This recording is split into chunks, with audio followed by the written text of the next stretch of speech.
नमस्कार मित्रांनो, आमच्या चॅनलवर नवीन असाल तर चॅनलला नक्की सबस्क्राईब करा, म्हणजे तुम्हाला मालिकेचे नवनवीन एपिसोड सर्वात अगोदर पाहायला मिळतील. तर तुला शिकवीन चांगलाच धडा या मालिकेमध्ये काय घडलं ते आपण बघणार आहोत. इकडे अधिपती अक्षराच्या बाबांना भेटायला आलेला असतो आणि इकडे भुवनेश्वरी शाळेमध्ये आलेली असते आणि कांगावा करत असते, कारण की त्या मुलाला लागलेलं असतं. पण ते सर्व भुवनेश्वरीनेच घडवून आणलेलं असतं. तर भुवनेश्वरी अक्षराला बोलावून घेते. अक्षरा तिथे येते. अक्षरा तिथे आल्यानंतर भुवनेश्वरीमध्ये, हे काय केलं मास्तरीन बाई तुम्ही? त्या मुलाला इतकी मारहाण केली, तुम्ही डिप्रेशनमध्ये गेला आहात आम्हाला माहीत आहे, पण तुम्ही इतक्या थराला गेलात हे माहीतच नव्हतं. आणि ती भुवनेश्वरी अक्षराला खूप काही बोलत असते. अक्षरा चुपचाप उभी होऊन ऐकत असते की भुवनेश्वरी काय बोलते आहे. भुवनेश्वरीचं बोलणं संपल्यानंतर अक्षरा बोलते, मी काही केलेलं नाही आहे आणि मी त्या मुलाला मारलेलं नाही आहे आणि मी का एक्सेप्ट करू? तर भुवनेश्वरी बोलते, तुम्ही काय एक्सेप्ट करू म्हणजे तुमच्या मनाभोवती एवढं काही चालू आहे. आम्हाला मान्य आहे तुम्हाला डिप्रेशन आहे, तुम्ही कोणत्या याच्यातून चालले आहेत, पण तुम्ही या थराला नाही जायला पाहिजे होतं. तरी आम्ही सर्व काही सांभाळून घेतलं, त्या मुलाच्या आईवडिलांना आम्ही सांभाळून घेतलं. तर आता तुम्ही एक्सेप्ट करा की तुम्ही केलं आहे म्हणून. तर अक्षरा बोलते, मी एक्सेप्ट करणार नाही, कारण की मी ती कृती केली नाही म्हणून मी एक्सेप्ट करणार नाही. तर भुवनेश्वरी बोलते, तर तुम्हाला आम्हाला पोलीस स्टेशनला पाठवावं लागेल असं वाटत होतं, पण आम्ही ते सांभाळून घेतलं म्हणून तुम्ही कमीत निभावला. तुम्ही एक काम करा, हा प्लेन पेपर घ्या आणि याच्यावर लिहा की मी राजीनामा करत आहे. अक्षरा बोलते, मी राजीनामा देणार नाही, मी काही केलेलं नाही, मी ठामपणे सांगते. इकडे इकडे अधिपती अक्षराच्या बाबांना भेटायला आलेला असतो. तर अक्षराचे बाबा पाठ करून उभे असतात. तर अधिपती बोलतो, बाबा बोला ना माझ्याशी, काय झालं सांगा ना. तर अक्षराचे बाबा त्याला सुनवत असतात आणि बोलतात की तुमच्या घरात माझ्या मुलीला मी लग्न करून दिलं, ही माझी सर्वात मोठी चुकी झालेली आहे. पण अक्षराचे बाबा असं काही बोलत नाही की त्यांना घरात मारहाण केली वगैरे. तर अधिपती बोलतो, पण मी मास्तरीबाईला नेहमी फुलासारखं जपलं, त्यांनी जसं म्हटलं तसं केलं, त्यांनी मला शिकायला लावलं, मी शिक्षण केलं.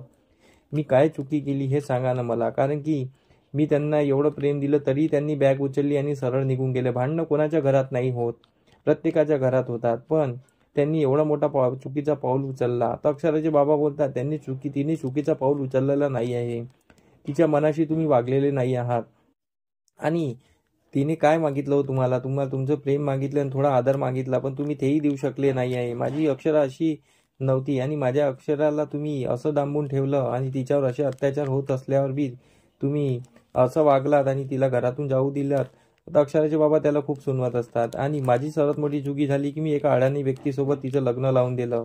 मला त्याचा खूप पश्चाताप आहे, कारण की मी चुकलेलो आहे, मी तिचं लग्न लावून दिलं. तर माझी मुलगी तुम्हाला भेटायला आली होती तेव्हा पण तुम्ही तिच्यासोबत बरोबर वागलात नाही, ते तिला धिक्कारून लावलं. तर अधिपती बोलतो, मी पण त्यांना भेटायला आलो होतो. तर अक्षराचे बाबा त्याच्याकडे बघत असतात की हा खोटं का बोलत आहे, कारण की इकडे इराने कोणाला सांगितलं नसतं की अधिपती आलेला होता म्हणून. हा अधिपतीचा सर्व प्लॅन असतो. अधिपती आपली बाजू मांडत असतो. तर अक्षराचे बाबा त्याला बोलतात की माझी सर्वात मोठी चुकी झाली की मी माझ्या मुलीचं त्या काळात तुमच्याशी लग्न लावून दिलं. तर अधिपतीच्या डोळ्यात पाणी येतात आणि अधिपती भारावून जातो. अधिपती अजून समजावण्याचा प्रयत्न करत असतो, पण अक्षराचे बाबा बोलतात, हात जोडतात आणि बोलतात, अधिपती तुम्ही आता निघा, मला आता तुमच्याशी बोलायचं नाही आहे, कारण की माझ्या मुलीसोबत जे झालं त्याच्याशी मला आता तुमचा चेहराही बघायचा नाही आहे, असं ते बोलत असतात. अधिपती नाराज होऊन निघून जातो.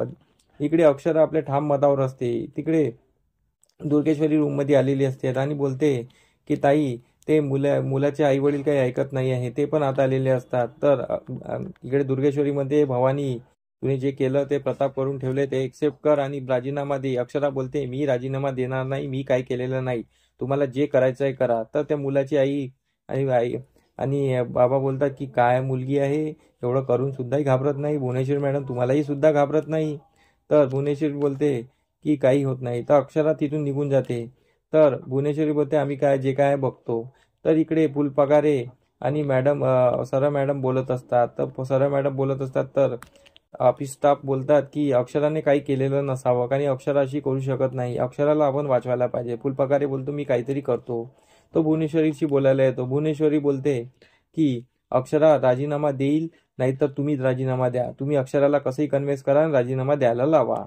तर इकडे फुलपगारे टेन्शनमध्ये येतो आणि तो बाहेर येतो. तो बाहेर आल्यानंतर इकडे अधिपतीला फोन लावण्यासाठी ट्राय करत असतो. इकडे अधिपती रस्त्याने जात असतो, कारण की त्याला तेच ते आठवत असतं की अक्षराचे बाबा त्याला काय काय बोलले आणि अक्षराबद्दल ते मी काय केलेलं आहे, अक्षराचा सर्व दोषी मला मानत आहे.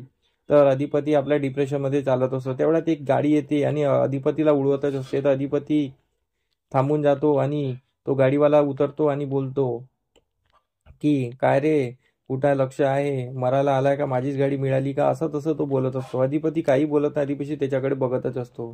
तर त्यानंतर अधिपतीला इकडे फुलपगारीचा कॉल येतो. फुलपगारी अधिपतीला विचारतो की तुमच्याजवळ 2 मिनिटं आहे का. तर अधिपती बोलतो हो ना, बोला ना, काय झालं.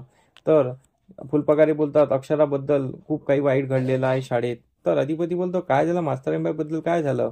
तर मास्तरीनबाईवर असं कोणतं संकट आलं आहे. तर फुलपगारी सर्व घडलेला प्रकार सांगतात. अधिपती बोलतो त्या मुलाला कुठेही बाहेर लागलं असेल, धडपडला असेल, इकडे तिकडे ढोबरं फोडले असेल आणि तो मास्तरीनबाईचं नाव घेतात. तुम्ही एक काम करा, त्या मुलाला मुलाच्या आईवडिलाला माझ्याकडे पाठवा. तर इकडे फुलपगारी बोलतो ठीक आहे सर, आणि तो फोन ठेवून देतो. इकडे अधिपती विचारात पडलेला असतो की मास्तरीनबाईवर असं कोणतं संकट आलेलं आहे परत.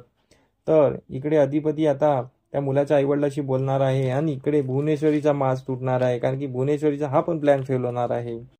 तर असा काहीसा आपल्याला एपिसोड बघायला मिळणार आहे. तर आमचा एपिसोड कसा वाटला आम्हाला कमेंट करून नक्की सांगा. धन्यवाद मंडळी. तुम्हाला आमचा व्हिडिओ कसा वाटला हे आम्हाला कमेंटद्वारे नक्की कळवा.